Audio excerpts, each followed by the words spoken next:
வணக்கம் அண்ணா. ஓ, ஆஸ்தான புலவரா? உங்களைத்தான் அழைக்க நினைத்தேன். நீங்களே வந்து விட்டீர்கள். என்ன விவரம் அண்ணா? பூரணத்துவம் பெற்ற கலையை ரசித்து அதிலே மனதை பறிகொடுத்து அதன் காரணமாக மனிதன் மிருகமாகி பாவத்தின் படிகளிலே வழுக்கிவிடப் போகும் தருணம் மனம் திருந்தி மீண்டும் சுயநிலைக்கே வந்துவிட்டால் வேண்டே, தான் செய்த தவறை உணர்ந்த போதே மனிதன் மனிதனாகி விடுகிறான். அந்த மனிதன் மேலும் புனிதனாக வேண்டுமென்றால் இறைவன் வழிபாட்டில் இரவும் பகலும் ஈடுபட வேண்டும். இறைவன் வழிபாடு அதுதான் அதற்கு சரியான பிராயச்சித்தமோ? இதயத்தை தூய்மையாக்க வேண்டும் என்றால் இறைவன் வழிபாட்டை தவிர வேறு வழி?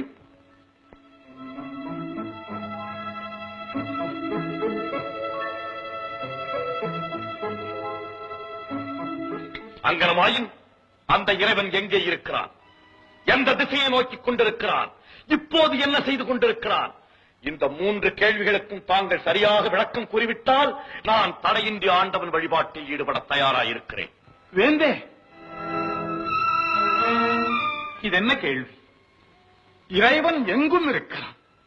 அவன் அன்று ஓரணுவும் அசையாது என்று கூறும் பொழுதே அவன் இல்லாத இடம் எதுவும் இல்லை என்று புரியவில்லையா? அப்படி சொன்னால் போதாது.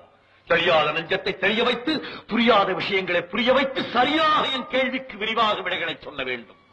இதற்கு எப்படி நான் விளக்கம் சொல்வேன்? ஆண்டவன் என்னுள்ளும் இருக்கிறான், உங்கள் உள்ளத்திலும் இருக்கிறான்.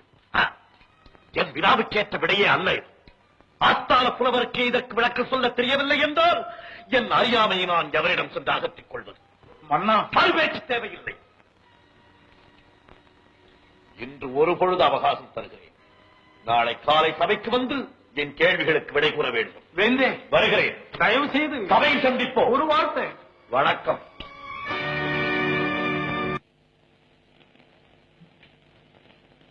அமைச்சர், என் மனத்தில் ஏற்பட்ட சந்தேகத்தை தீர்த்துக் கொள்ள ஆஸ்தான புலவரிடம் 3 கேள்விகள் கேட்டிருந்தேன். அதற்கு தக்கபடி விடையளிக்க சபைக்கு அவர் வந்திருக்கிறாரா? மன்னா, ஆஸ்தான புலவர் இன்று சபைக்கு வரவில்லை. ஏன்? என் வினாக்களுக்கு விடைகளை தேடிக்கொண்டிருக்கிறாரா அல்லது சபைக்கு வராமல் என்னை அவமதிக்கிறாரா? இல்லை வேண்டே, ஒரு காலம் அப்படி இருக்கவே முடியாது. ஆஸ்தான புலவர் மிகவும் அவையடக்கம் உள்ளவர். அப்படி தெரியவில்லையே. நேற்றிரவிலிருந்து இன்று காலை வரை தானே கெடு வைத்திருந்தேன். அதற்குள் அவர் வரவில்லை என்றால் என் கட்டளையை அவமதித்ததாகத்தானே அர்த்தம். மன்னிக்கவும் அரசே, ஆஸ்தான புலவர் வயதில் முதிர்ந்தவர். ஒருவேளை உடல்நலக்குறைவாயிருக்கலாம். அதையாவது சொல்லி அனுப்பி இருக்கலாம் அல்லவா? அப்படியும் சொல்லி அனுப்பவில்லை. பிறகு அவர் போக்கிற்கு முடிவாக தாங்கள் கூறும் விளக்கம்? முடிவு நான் கூறுவதற்கு முன்பு புலவரின் பேத்தி என்றொரு சிறுமி தங்களை பேட்டி காண அவர் சார்பில் அரண்மனை வாயிலில் காத்து நிற்கிறாள். புலவரின் பேத்தி, அதுவும் சிறுமி, அவர் சார்பில் என்னை காண வந்திருக்கிறாளா? இதென்ன புரியாத புதிர். எனக்கொன்றும் விளங்கவில்லை வேண்டே. சரி, வர சொல்லுங்கள். வாழ்க மன்னா, வளர்க உன் ஆட்சி, ஓங்குகளின் புகழ், உயர்க உனது செங்கோல், தலைக்கட்டும் தர்மம், வாழட்டும் மக்கள், செழிக்கட்டும் நாடு. புலவரின் பேத்தி, பொன்னியின் பெயர். வணக்கம். மீன் குஞ்சுக்கு நீந்த கற்றுக் கொடுக்க வேண்டியதில்லை. புலிக்கு பிறந்தது பூனையாவதும் இல்லை. அதை போல் புலவர் பேத்தியின் பேச்சிலே அழகுக்கு பஞ்சமில்லை. கவிஞன் வீட்டு கட்டுத்தறியும் கவிப்பாடும் என்பார்களே, அப்படி இருக்கும் போது புலவன் பேத்தி பேசுவதா உங்களுக்கு ஆச்சரியமாக இருக்கிறது? இல்லை, அதிசயமாக இருக்கிறது. கண்முன்னே நடப்பது கனவா நனவா என்ற சந்தேகம் கூட தோன்றுகிறது. சந்தேகமே வேண்டாம், நடக்கும் சம்பவம் கனவல்ல, நனவுதான். எங்கு வந்தாய்? தாத்தாவிடம் 3 கேள்விகளை கேட்டீர்களாம். அதற்கு தக்க விடை சொல்ல நானே வந்திருக்கிறேன். என்ன இது? மேலும் மேலும் வியப்பை உண்டாக்கிக் கொண்டே இருக்கிறாய். உன் தாத்தாவிடம் நான் கேட்டது பெரும் பிரச்சனை. அதற்கு பதில் சொல்ல அவரை திணறிக் கொண்டிருந்தார். இல்லை வேண்டே, இது அத்தனை பெரிய பிரச்சனையும் இல்லை, அவர் வந்து சொல்ல வேண்டிய அவசியமும் இல்லை. சிறு பிரச்சனை, அதனால்தான் நான் வந்திருக்கிறேன். ஒரே திகைப்பில் ஆட்டுகிறாய் என்னை. அதற்குள் தீர்த்து விட வேண்டாம். உங்கள் முதல் கேள்வி என்ன? அதை சபையிலே சொல்லுங்கள். இறைவன் எங்கே இருக்கிறான்? அதுதான் என் முதற் கேள்வி. மன்னா, இந்த பொக்கின் கிண்ணத்தில் என்ன இருக்கிறது? ஒரு கிண்ணத்திலே பசுவின் பால் இருக்கிறது. அந்த பாலுக்குள்ளே என்னென்ன இருக்கிறது? பாலுக்குள்ளே மோர், தயிர், வெண்ணெய், நெய் அனைத்தும் இருக்கிறது. அது எங்கே இருக்கிறது என்று சுட்டி காட்டுங்கள். அது அதற்குள்ளே இருக்கிறது. அப்படி சொன்னால் போதாது. பாலுக்குள்ளே நெய், தயிர், வெண்ணெய், மோர் எங்கே இருக்கிறது என்று தனித்தனியாக சுட்டி காட்ட வேண்டும். இது என்ன சிறுபிள்ளைத்தனமான கேள்வி? அதற்குள்ளே எல்லாம் அடங்கி இருக்கிறது. அப்படித்தானே, ஆண்டவன் எல்லா இடத்திலும் அடங்கி இருக்கிறான். இது புரியாமல் தாத்தாவிடம் இறைவன் எங்கே இருக்கிறான் என்று ஒரு கேள்வியை கேட்டீர்களாமே, இதற்கு எப்படி பதில் சொல்வது?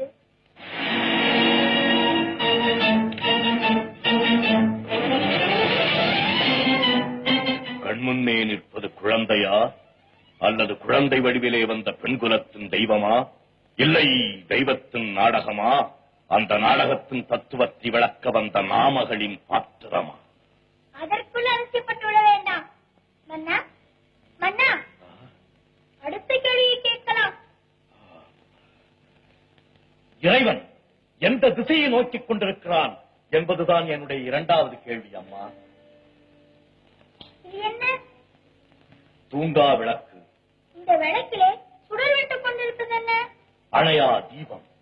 இந்த தீபம் எந்த திசையை நோக்கி பிரகாசித்துக் கொண்டிருக்கிறது என்று உங்களால் சொல்ல முடியுமா? எப்படி முடியும்?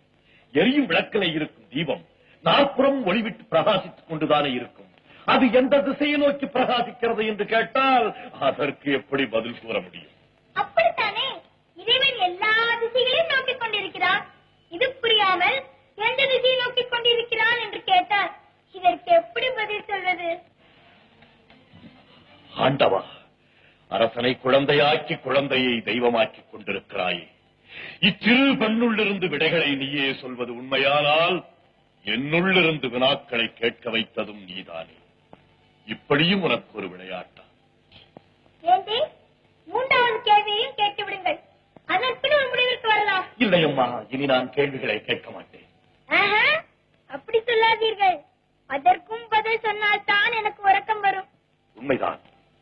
மூன்றாவது கேள்விக்கும் பதில் தெரிந்து கொண்டால்தான் உறங்கிக் கொண்டிருக்கும் என் உள்ளத்திற்கும் விழிப்பு வரும்.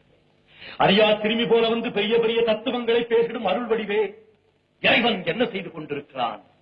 இதுதான் எனது மூன்றாவது கேள்வி.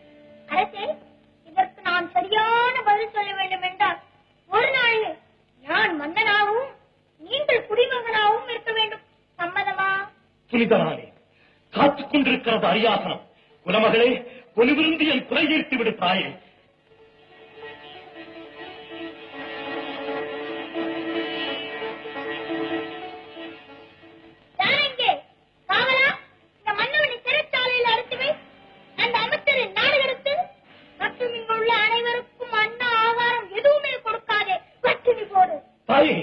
இதென்ன விளையாட்டு?